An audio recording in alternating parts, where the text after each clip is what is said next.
Bali, nakapag-bracket tayo ng ating mga babrakitan, no?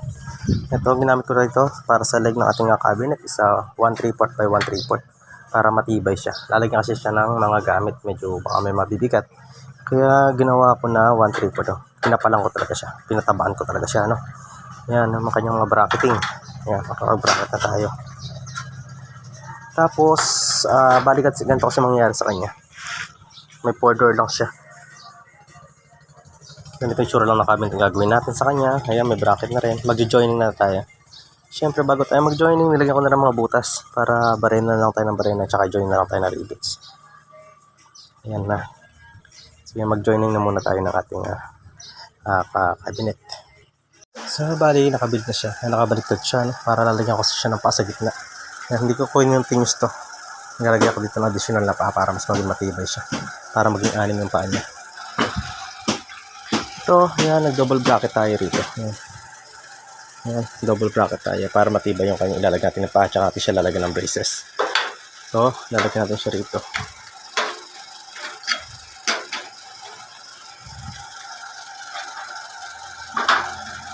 Yun. Yan, matibay na siya. Then, lalagyan ko pa siguro siya ng braces siguro dito sa likod or dito sa harap o dito. Yan, lalagyan natin siya ng braces dito para mas maging matibay siya. So, bali, ayun na nga. Lagyan ko siya ng braces. Pero yan, wala na siyang bracket. Yun ang mismo 1x1 tubular na ginamit ko. So, wala siyang bracket. Yun ang mismo, niribit ko na lang siya. Yan, para maging matibay kasi dahil sa maiksi nga lang yung nilagay natin dito pa. Dito may bracket sa loob. Ayan. Nag-double bracket tayo dyan. Tapos naglagay tayo ng braces. Tubular lang to. Niribits ko lang siya dyan na ganyan, dalawa. Para matibay siya. Para pagka just in case na hilahin siya or ano sa ilalim, hindi siya matatanggal o makukuping ganun. Ayan.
So, bale, ito na yung ating partition or divider sa ating ginawang cabinet. Ano? Ayan yung kanyang carcass.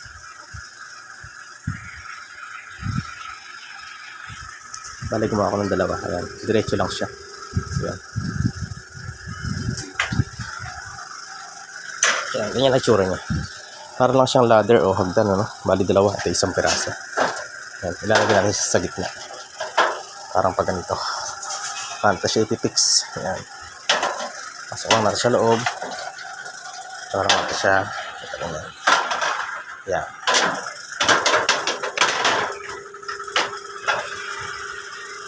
Ayan. Tsaka lang natin siya lalagyan ng bracket o black screw. Ayan. Ganyan. Then cladding. Ayan. Ganyan na lang gagawin natin sa kanya.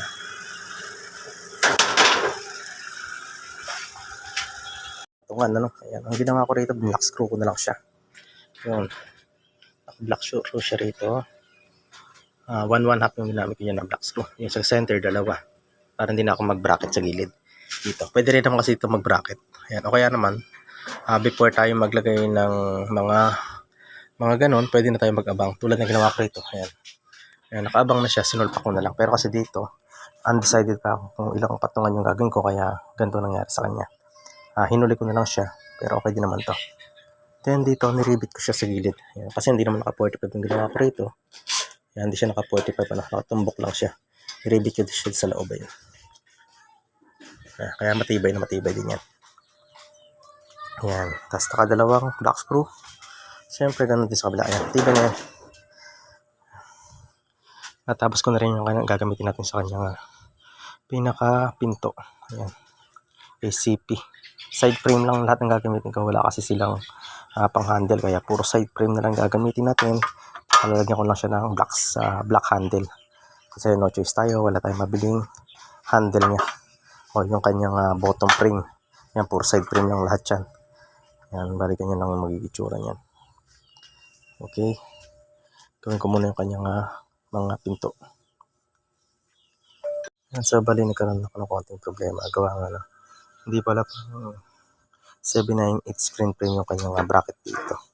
Ito kasi yung dating nabibili ko, screen bracket yung ginagamit ko rito. Yan, yung meron siyang mohair na nilalagay dito. Tsaka meron siyang groove dito sa part na to. Yung nabili ko pala ngayon ay wala. Bali, ayan, itsura niya. Ayan, binabracket, iba bracket na to.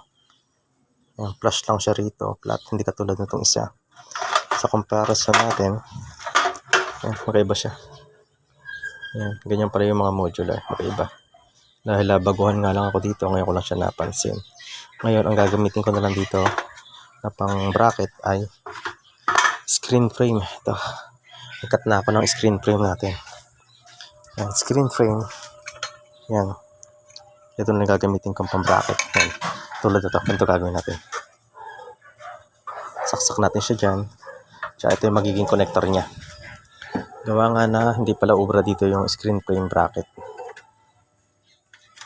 Ayan. Balikan yung mag-itsura niya.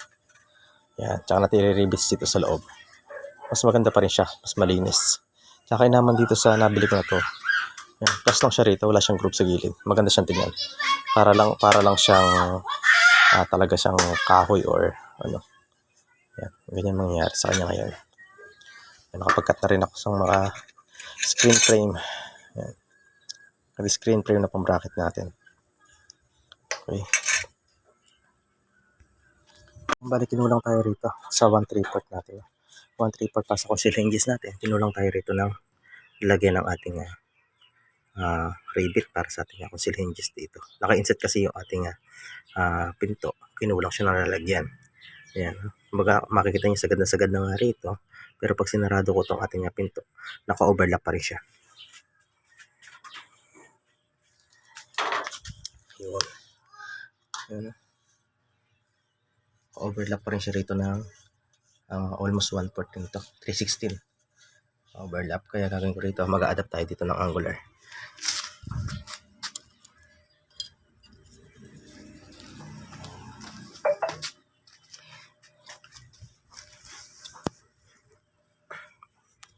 Ito yung angular na i-adapt ko rito. Hindi naman ako butas niya para matibay siya.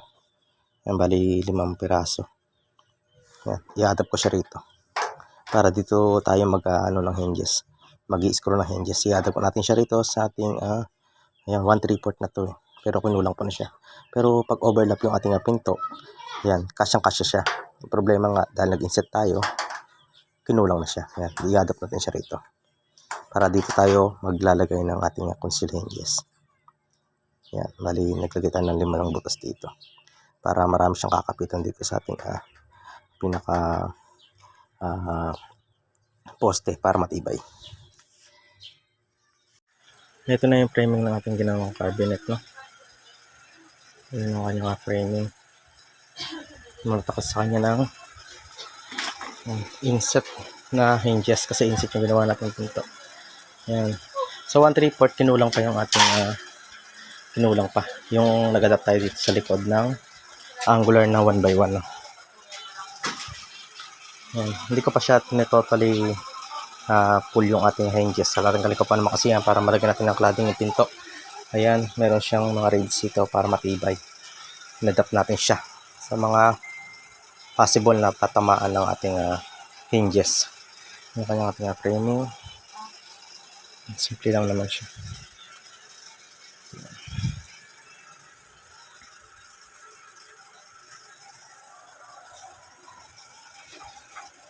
So, lagyan tayo ng stopper dito, angular, half angular. Naka-stopper ng ating pintuan. Ayan.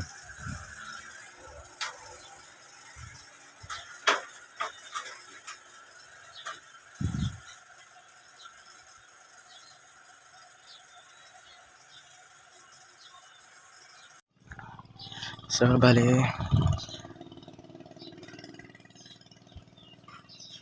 ito yung kanyang cabinet. Meron siyang 4 doors, tapos meron siyang 2 layer. Bali 3 layer, 1, isa sa ilalim, 2, Tatlo. Ayan. Bali kasi ang napag-usapan namin dito sa gitna lang, ginawa ko ng dalawa para mas marami siyang mailagay. Yung isa, CR cabinet naman yan. Sliding mirror naman yung kanyang takip. Ayan. Then dito, gumawa naman tayo ng bench na storage din siya at the same time, no? Ayan. Gagawin ka poster yung ibabaw niya para maganda siyang upuan. Then syempre dito yung takip niya. Ayan. Ayan yung kanyang takip. Tapos cladding na lang paikot niya para matibay. Kasi outdoor kasi to. Kaya ginawa natin cladding na lang paikot para matibay. Ayan, tapos yung ating stand. Hinamasilyan natin. Di-deliver natin to bukas. Tapos salamin naman yung nandito niya. Salamin. Nakapagtabas na rin tayo kanina para dito sa salamin. Hinamasilya lang tayo. Para pwede na natin liyahin mamaya mapinturahan na. Deliver natin siya bukas. Ayan. Dito lang naman to sa malapit. Kaya unahin natin. Kasama nung CR cabinet. Ito namang cabinet na to at saka itong bench. Yun yung magkasama sa balok. Ayan.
Yan, so bali ito na yung ating cabinet na ginawa.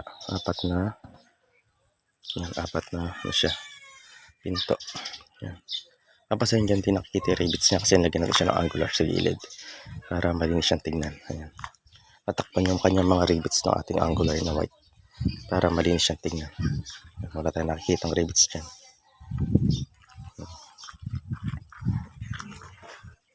Sa kanyang loob.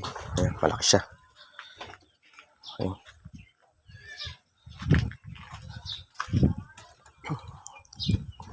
Naka-inset nga pala pinto natin kaya medyo maganda siya talagang tingnan pag inset. Mahirap lang siyang gawin pero maganda siyang tingnan.